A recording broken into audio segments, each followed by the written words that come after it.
Hi, this is Mr. Newland. We're going to tackle the Photoshop painting styles project. This project involves 4 different exercises using Photoshop and painting in 4 styles. So let's take a look at the folder. When you open the folder, you're going to see there is an example of what those 4 styles are going to be. And we're going to start this video. We'll show you how to do the first one. The first one's the realistic. Then we have the expressionistic, the stipple or splatter, and then the sponge or textured monochromatic painting. So those are the 4 different paintings we're going to be doing. But what you need to do is in the materials folder is decide whether you want to do the pear, the apple, the green apple. This is the red apple, this is the green apple, the orange, or the pear. And if you select one, it'll open it here. You can take a look at it before you download it to see if you want to paint that particular piece or not. So what I'm going to do is show you how to paint the apple. So I'm going to go ahead and open up the red apple here, and when I open that, we're going to paint this in the realistic style. So we're going to actually download it. Once it's downloaded, then I open up Photoshop and I go to my downloads and say open downloads and open that apple.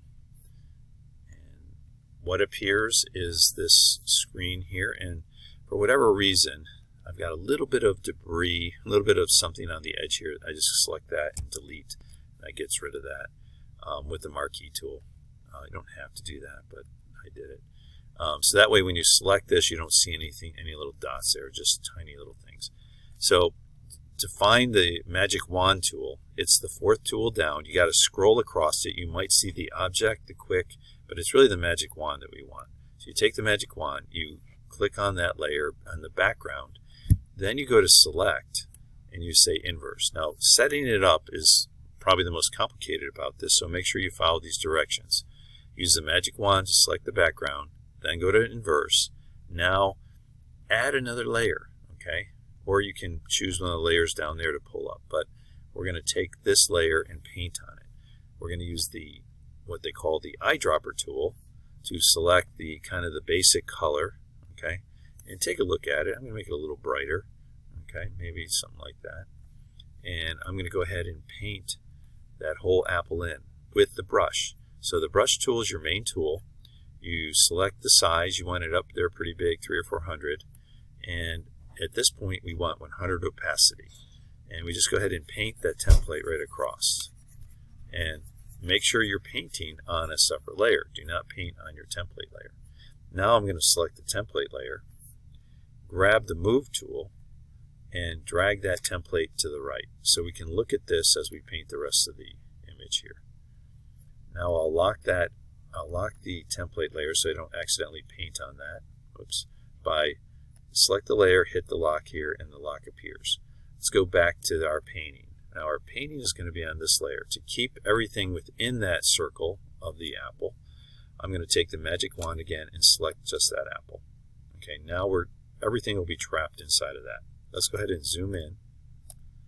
And let's do a really quick painting we're going to use a soft brush with low opacity technique to make this apple look very realistic. First thing I do, I like starting from the dark to the light, so I'll take this darker color here, okay, and take that color with my big brush. I'm going to gently brush it in, almost like with an airbrush, by bringing the opacity down pretty low, like below 20.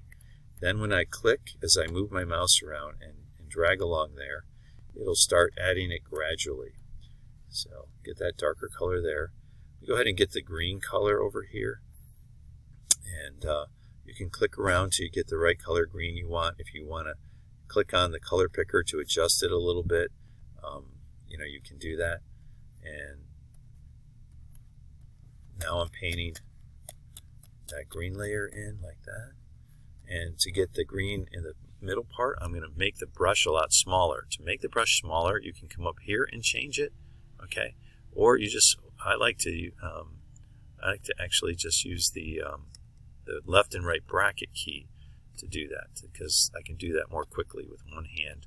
Reach over, hit that left right bracket key to make it bigger or smaller, and get the color there that I need to get. Okay, so moving right along here, let's get that dark spot on that apple. Okay, that must be some sort of reflection from something else. I'm not sure, but we'll go ahead. I'll show you how to do that. Take the eyedropper, get that dark spot, bring the brush over, make it a little bigger for that, and just gently click with the mouse in order to get that darker period space in there. Now, if I make it a lot smaller, I can add that shadow into here, and let's get the color of the shadow a little bit darker. So I clicked on that with the eyedropper, add that in there. And let's do that stem really quick. So since the stem is right there, I'll get that really dark color of the stem. Bring my brush over, make it really small to do that stem. And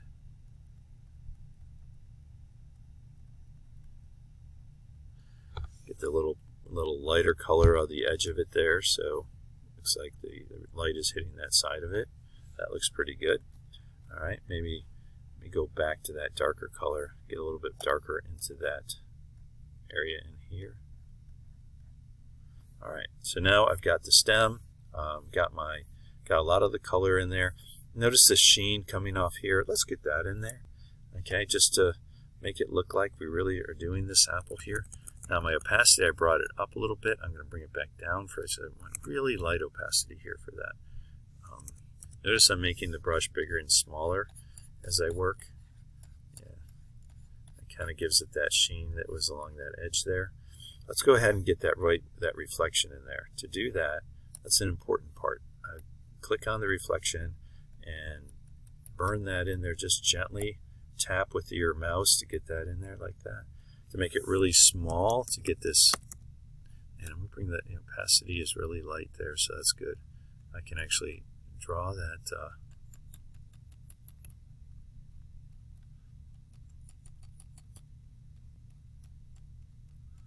and there we go. So that's looking like just like what I see there in the apple. And so in other words, doing this, you have to look closely at the apple to see what's there, and then you just simply put it in there. A little bit of reflection behind there too. This is the brightest spot probably right here. That in the in the background there, that in the spot right here. Okay, so let's add some of the details to finish this apple up, to make those little tiny dots, and make this really, really small, and just start adding some texture to the apple by clicking with the mouse as I move it around. Kind of give it some speckles like apples have on their skin. Okay, and there's some streaks there. So let me go ahead and get that kind of color of that streak. And this, I have to be really light with this, like probably down to 4. And I brought it way down, just kind of gently bring these strokes up, because you don't want it to look too strong. There's definitely some strokes in there. So I'm clicking with my mouse. And do the edge along here maybe a little bit with that. Alright, so now my apple's looking pretty realistic. Okay, that soft brush technique is really effective to do a realistic rendering. What we want to do now is do a quick background. So to do that, I zoomed out, and I'm going to go ahead and grab the background, but I don't want to paint on top of the apple. So use the marquee to select that. I'm going to go ahead and lock my apple layer and add another layer for the background that I'll pull below the apple. Now we'll go ahead and select a dark kind of contrasting color that I'll do a quick background with the soft brush again.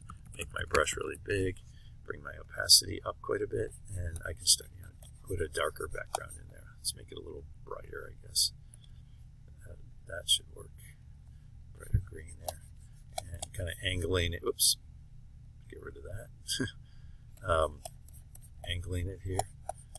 And making it kind of like a curtain-like type background. You don't have to fill the whole, just kind of make it look good here. Okay, now I'll do a lighter version for the table underneath it. Because I have the marquee tool, it's going to create right up to the edges. Okay, there's my table. Let me go ahead and add a little bit of the color, lighter color in the background there. Oh, I keep hitting the ruler. I should get rid of the rulers. So if I go to rulers and say, got rid of them, now I'm going to go to guides and say clear guides. Yeah, there we go. Now I can actually add a shadow in the bottom there. Shadows is going to be a really dark color like that. And I can add that shadow underneath the apple like that. All right, so there's my realistic apple. Okay, and you can see that next one I'm going to add in this corner for the expressionistic, and then I'm going to add the stippling and the monochromatic one. All right, well, thanks for watching.